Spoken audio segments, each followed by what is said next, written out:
قالت له: أتحبني وأنا ضريرة وفي الدنيا بنات كثيرة، الحلوة والجميلة والمثيرة، ما أنت إلا مجنون أو مشفق على عمياء العيون.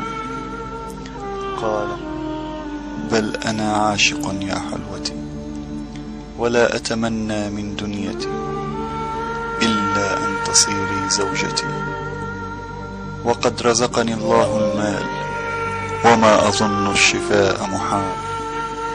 قالت: إن أعدت إلي بصري سأرضى بك يا قدري، وسأقضي معك عمري، لكن من يعطيني عيني، وأي ليل يبقى لدي؟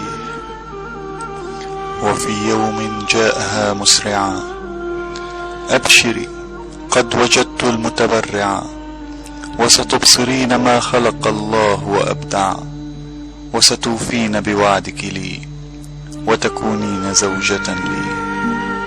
ويوم فتحت أعينها كان واقفا يمسك يدها، رأته فدوت صرختها: أأنت أيضا أعمى؟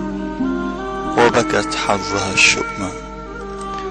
لا تحزني يا حبيبتي، ستكونين عيوني ودليلتي، فمتى تصيرين زوجتي؟ قالت: أأنا أتزوج ضريرة وقد أصبحت اليوم بصيرة؟ فبكى وقال: سامحيني، من أنا لتتزوجيني؟ ولكن قبل أن تتركيني أريد منك أن تعديني، أن تعتني جيدا بعيوني.